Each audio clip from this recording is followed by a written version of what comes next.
Hey everybody, reading wrap-up time for July, and I read, like, I'm not gonna sugarcoat this, I read a lot of books. I mean, this is pretty decent stack. It even gets bigger, and it even includes a read that I haven't included on here because it's Kindle read.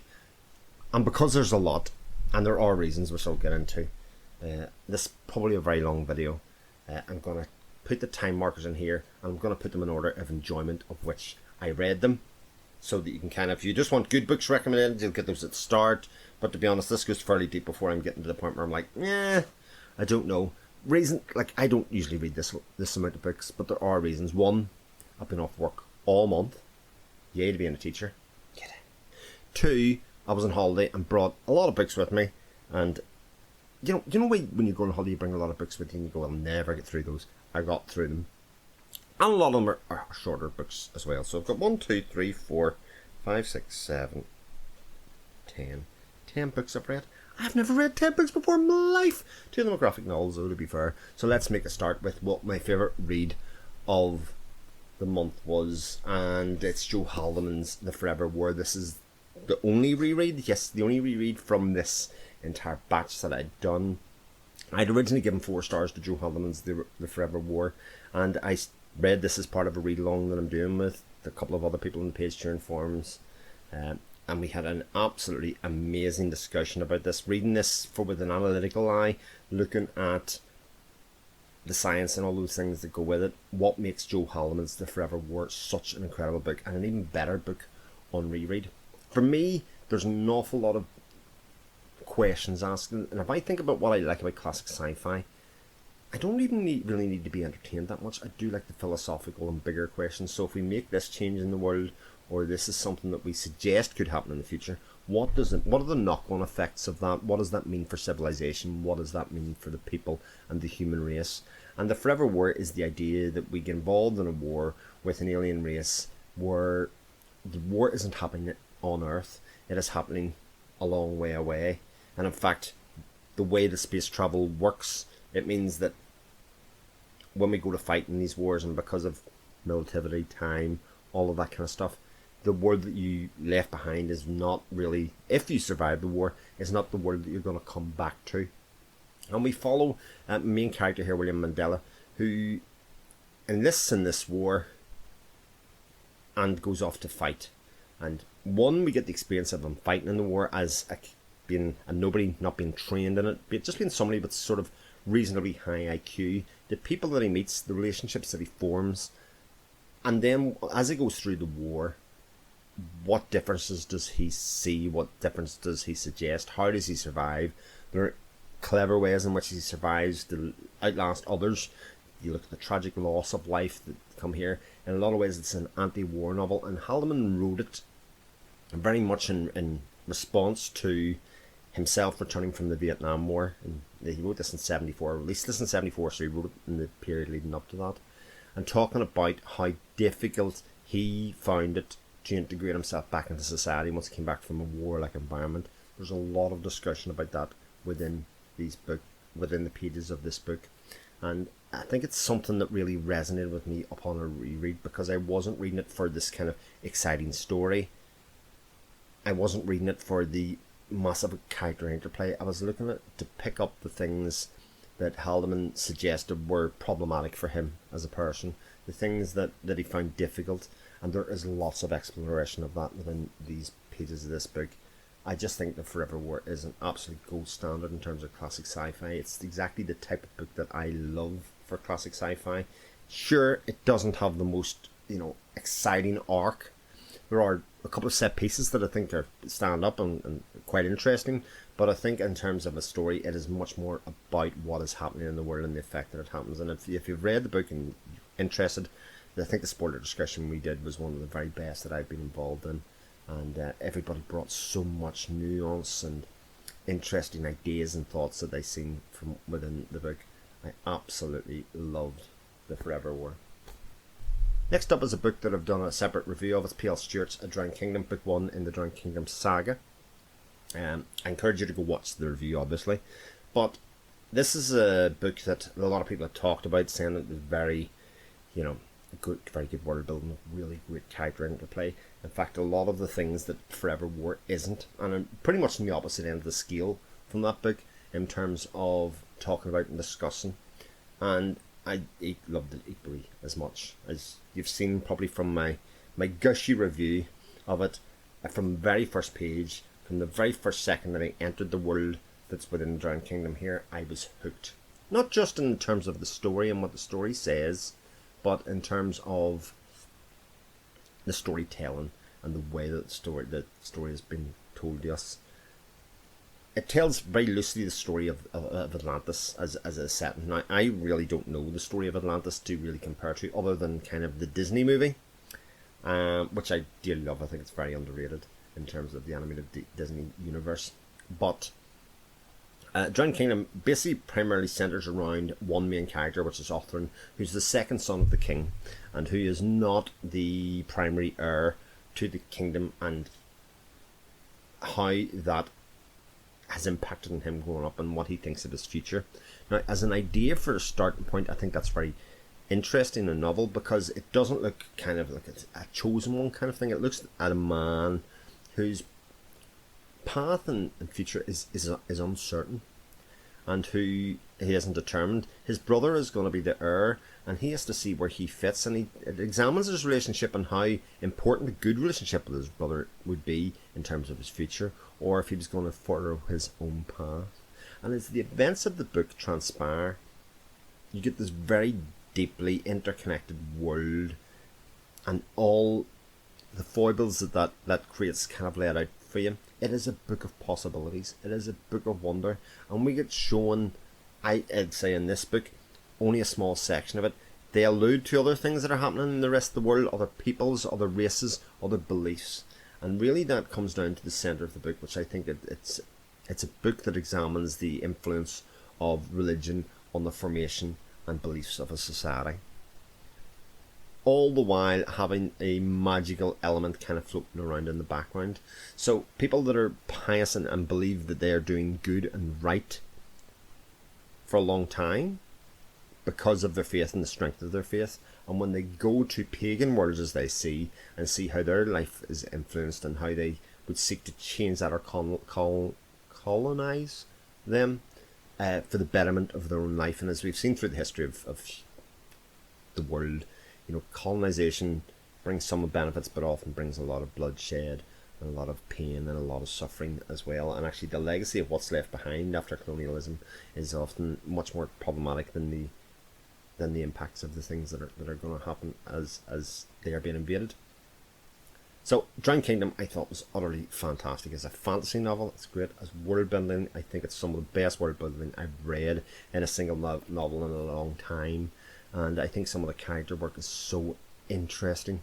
I think we get a very deep, rich vein of characters, especially those that we see kind of floating around the outside. Everybody has a place and a role, and whether they're prominent or not in terms of getting their perspective all the time, everybody seems to play a role in it, and I cannot wait to see how this book continues moving forward. 2 books down, 8 to go. Dear God, number 3, a very lauded book now, and one that was a Nobel Prize winning literature book. Oh God, heavy stuff probably. Yes, and it is, and it's beloved by Toni Morrison. Now, Toni Morrison's Beloved as a book is one that I had a very conflicting experience of reading it the way along. This book tells the story of America at the breakdown between the abolition of slavery. So some of the book is set pre-slavery, or pre-abolition of slavery, and some of it's set afterwards. And it talks about the people and the slaves and the families and the interconnected relationships of people who went through some horrific times in slavery, and the impact that had on their life, and the scars that leaves going forward. This book couldn't be further from my sphere of things that I know about and I've experienced in my life, and I think in some ways that caused me a bit of difficulty in terms of connecting with the book, because I didn't really know a lot about the intricacies of that period of time. But part of the joy of this book is actually reading that and kind of starting to understand the what that actually meant in terms of sacrifice, in terms of pain, hardship, and all of those things. It is so lyrically and beautifully written that it is hard not to love the writing, even though the subject material is often quite tough. It's often, cases where families were broken up.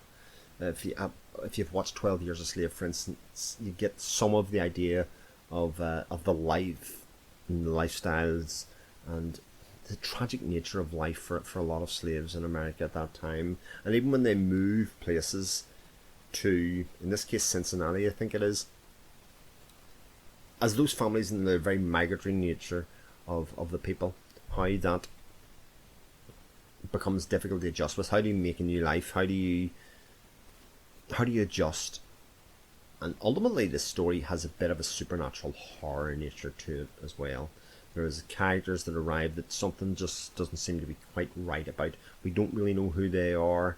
We don't really know what's going on. If you really want to know, you could read the blurb, but I feel it's a bit too spoilerish to read the blurb. As we look at a main character here, a mother who has had a horrific time during the end of slavery and has escaped and is trying to make connections with people together, all in the while written in this such beautiful language.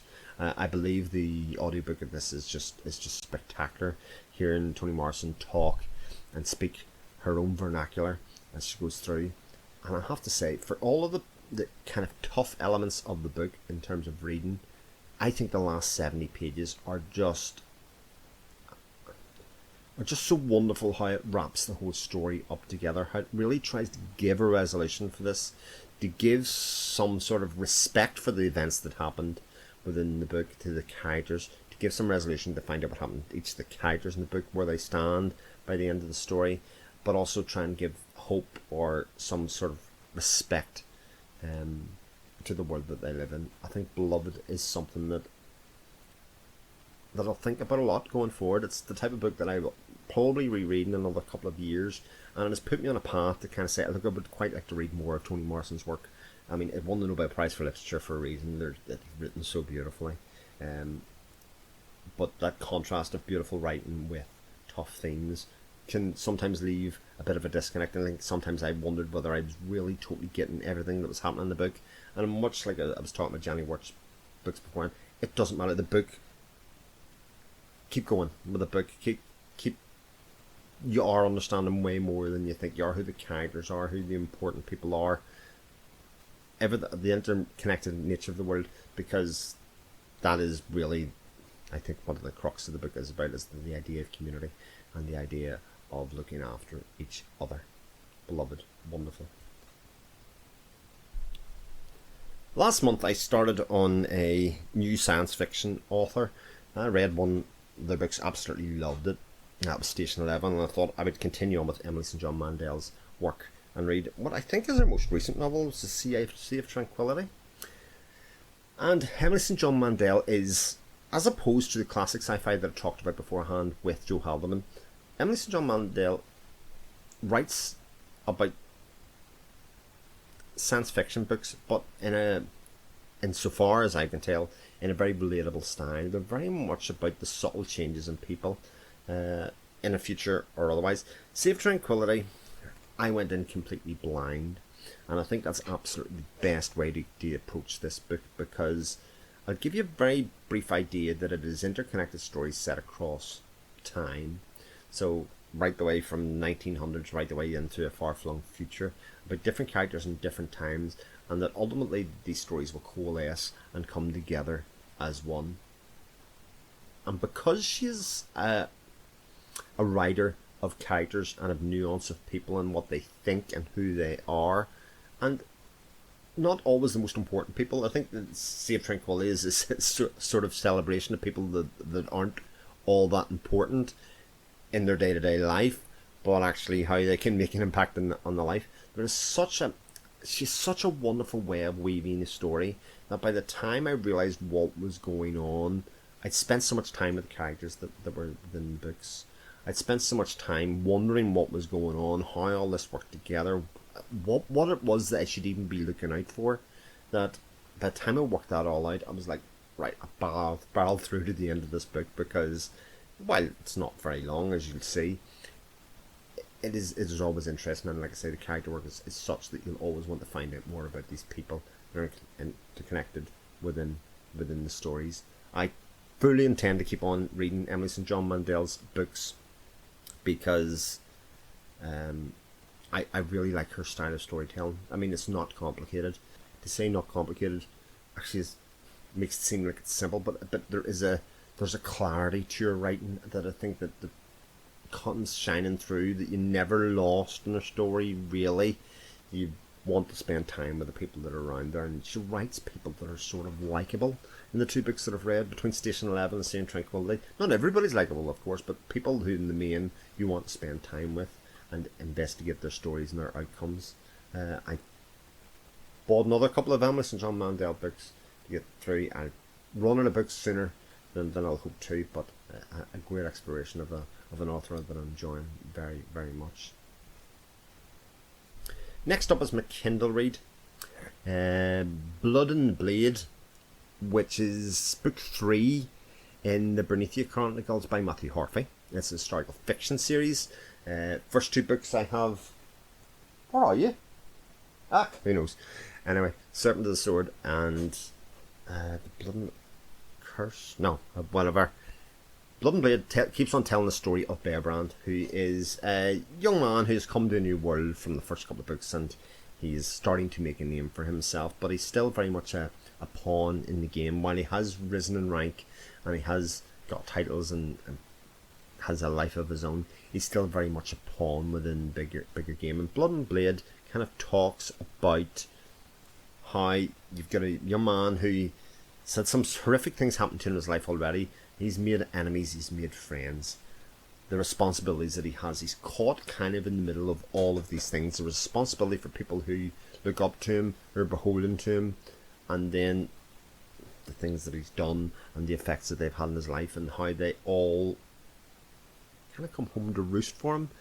This kind of series of books keeps on going from strength to strength. They're not long reads at all. They are very enjoyable reads, and they are ones that I will very much pick up one every other month, I think, going forward, to keep going in this series. Matthew Harvey has a writing style that is very approachable, that's always exciting. One of the things that I worried about in terms of reading an historical fiction series kind of set in this world without a fantasy element or otherwise is that everything would start to feel sort of samey. All of the battles would start to feel samey. The characters and people that they would meet, the kings, etc., would all start to feel samey. That is not happening at all. There's such a rich array of returning characters, of characters that you care about, and then new characters that are brought in that all feel distinct and different and have their own place within the world and their own reasons for doing things, and then their own drive and personal goals. And I think as a series, and as a historical fiction series, really the first one they've really gotten involved in very, very closely. It's something that I'm enjoying quite a lot. And as you can see, this is a month where I've kind of diversified from reading science fiction, fantasy, into a lot of different things. And I'm very much enjoying that diversification that's come along here, and I think it will long may continue. Although, science fiction and the fantasy books were my 2 most favourite of the month, so you get the idea that we're not totally out of that comfort zone. Next up, well, I'm going to talk about the graphic novels that I've been reading, and I've been doing a bit of a reading along with Steve from Steve Talks Books and Steve Talks Comics on his podcast. I'll put a link to it down in the description. And we've been talking about Killer Be Killed, which is kind of Ed Brubaker, Sean Phillips and Elizabeth Bright Weiser. Their story of this man, as we can see from the main covers of the books, who is a young man. He doesn't look quite so young in that picture, who basically has to kill somebody every month or he will lose his own life. It sort of is a little bit reminiscent of something like Death Note, if you've ever heard or read or seen Death Note, but it's set within a modern setting here. It's a pretty grim graphic novel. It has a kind of dirtiness and a griminess to it, but all set within a kind of a world that we'd recognise as he has to kill somebody, and the kind of choices that puts upon you. He isn't told who he has to kill. He's just told that he has to kill him for himself. He thinks to himself, well, the only way to do this that makes sense for me is to kill people who deserve it or are bad.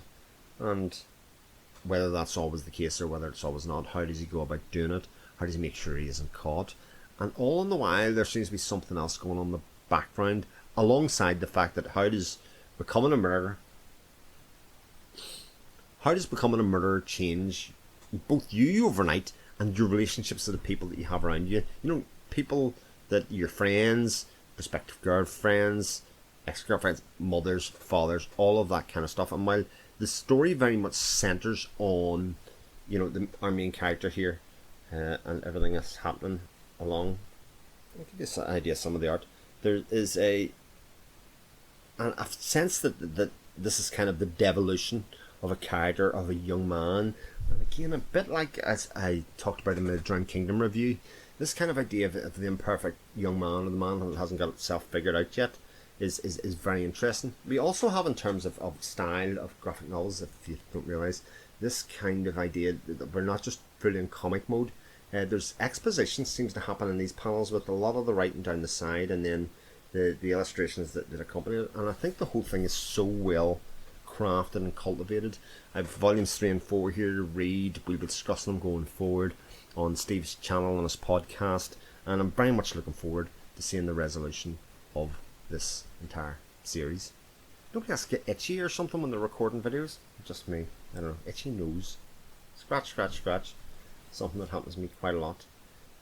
Next one I'm going to talk about is Booker. Actually, as I'm recording this, Booker's long list was released today for 2023.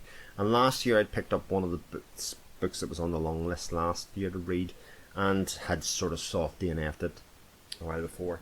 It was Glory by No Violet Blueo, which I went back to and read now. Now I have done a separate review for this. It will appear at some stage during the month. And this is a tough book to talk about, even as to whether I enjoyed it or didn't. I kind of have it planted here in the middle, because I didn't know where else to put it. It's a book that I've thought a lot about, and like a lot of literary reading that focuses around events that were happening in real life. In this case, it's the fall of the Robert Mugabe regime in Zimbabwe. It's hard to know how to place that book in terms of enjoyment to read or what you've learned from it, except this one has a very novel conceit. And the novel conceit is that a lot of the people, not a lot of, all of the characters and all of the people that are talked about in here are anthropomorphized. They're all turned into animals. And this was sort of marketed, I think, as Animal Farm for the telling of that story. And I don't think that's quite fair or right. As you'll see in my review of it, that's not... a lot of the queries, why would you do that? And I do come to some sort of resolutions within that. But I think more than that, as we step through the story of the breakdown of that regime, as to how the new regime or new world is built, and actually what impact that has, how important it is, etc., and the people and that it affects, both in terms of at the very top of the tree, in the small villages, and even on a more widely global context, because this is a book that's aware of the times that it's being written in. Things like social media, Twitter, all that kind of stuff are very much incorporated into writing this book. And I think that creates a sort of broken up narrative. I know a lot of people have struggled reading this, and I soft DNF'd it, so I got the idea, but I soft DNF'd it around the time when I thought it was just going to tell the story from one perspective. And it was only when we started to head out into the villages and the townlands and the people that are affected, you started to get some of the sense of what colonialism effect has, why and how Mugabe came into power, or is in this case the old horse. Actually, when those people are in power, how that kind of nationalism isn't that different from colonialism. There's a lot of very big things to say about that, and actually for all of the things that people do and all of the things that people say, art and writing and craft and relationships and storytelling are often the way that we kind of come out of those things. It's some very big things to say about all of that, and I think for that reason it's a very effective story. I think the way that it differs in how it tells the story, and even some of the vernacular that it uses, you know, it has this word tholakuthi that appears right the way through the book, in terms of it's used at the end of sentences, start of sentences, as joining sentences, and you sort of start to get an idea of what that word means, what it could mean, and why it's used as you get more involved in the story. I think it's a vastly interesting read, and one that I've got an awful lot out of, even though at times I went, I'm struggling my way through this because the narrative style isn't consistent the whole way through. Depending on who's talking and how they're talking and how they're representing that story, it changes. But by the end of it, the last 100 pages, I think it's so many things to say, so many things to do. If you're interested, watch the full review. I go into a bit more depth of what I mean by all of that. And my God, like it has some great cover art on here, and yeah, that's Glory by Novella Bluewater. I'll talk these last three. I'll put this one in here because it definitely isn't in the bits of the books that I enjoyed reading. This one is Servitor of Sin, which is the novella by Christopher G. Browning, part of the Hellborn King saga. This kind of sits as a prequel to the main series, so it could be read first. I think in terms of context, it'll work both ways, so you could read it first, you could read it last. It's been given away free with Chris's newsletter. I bought the paperback here. It's only 60 odd pages long. Yeah, 62 pages long. So, not that I didn't like it as much as these things, but it's not as heavy or as involved in this, but something that I enjoyed quite a lot. If you've read the Hellborn King saga, which is really one of my favoritist ongoing series at the moment, I cannot wait for the next book to come out, but I'm being patient. I can wait. But as Hellborn King became the Wrathbringer, big step up, really great character work, and that continues here as we follow another main character here called Hollis, as he experiences what is, well, if you've read the Hellborn King saga at all, the events of Borgiva, which is one of the events they talk about a lot of the book, and what happens there, and it's put in here to give us some context. And in typical Christopher G. Browning style, it's gruesome in places. You know, it's very much what a lot of people would call grimdark. It also has like magnificent cover art, doesn't it? It really does.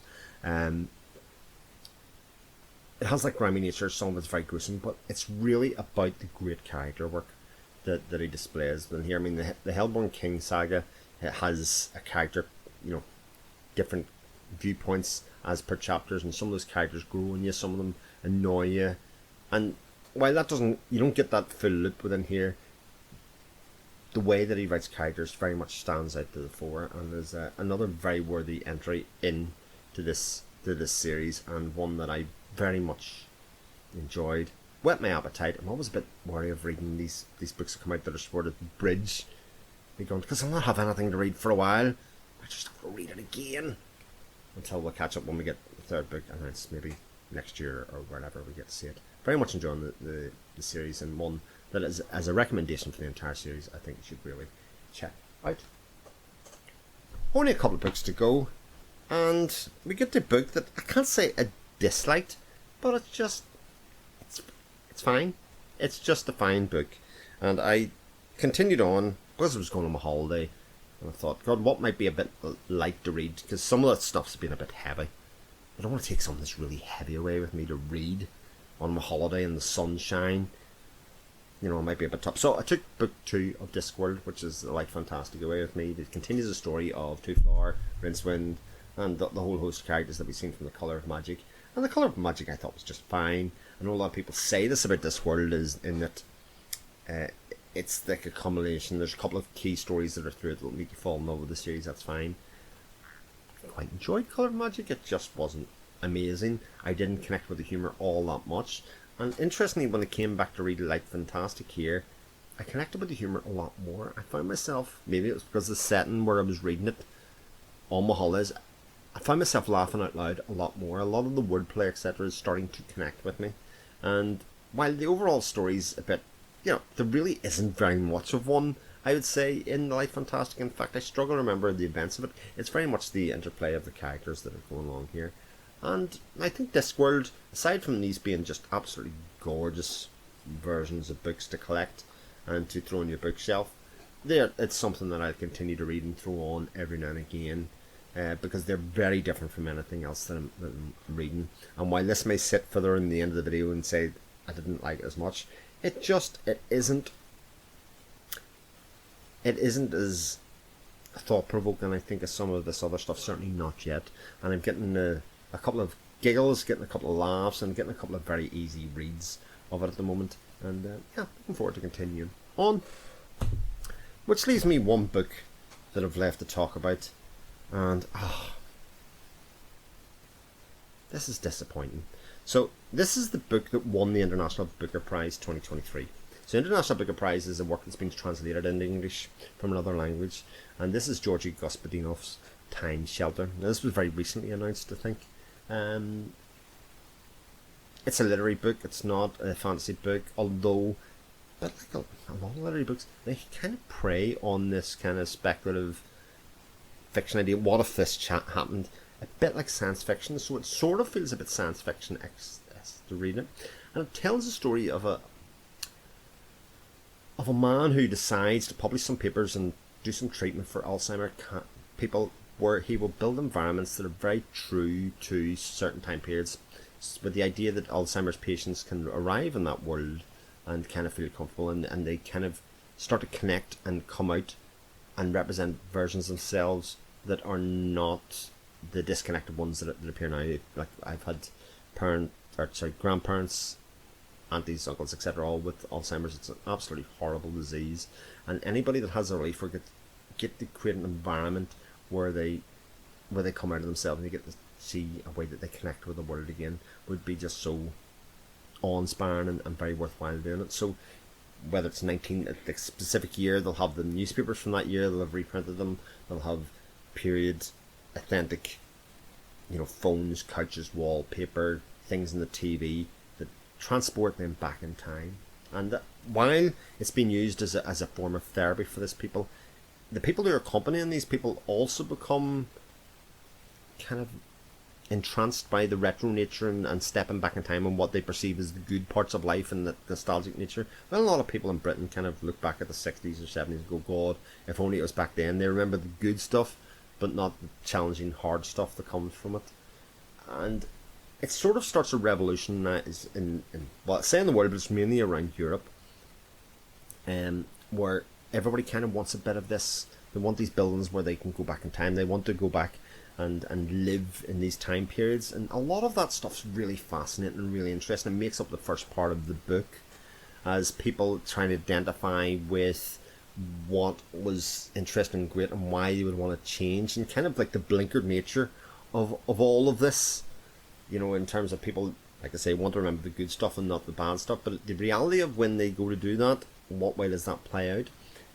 And at about the halfway point of the book becomes, I would say, sort of formulaic, as it starts to make some resolutions and times of it, and rather than make kind of big overarching ones, it focuses in on country by country and kind of how it played out differently. And at a certain point that became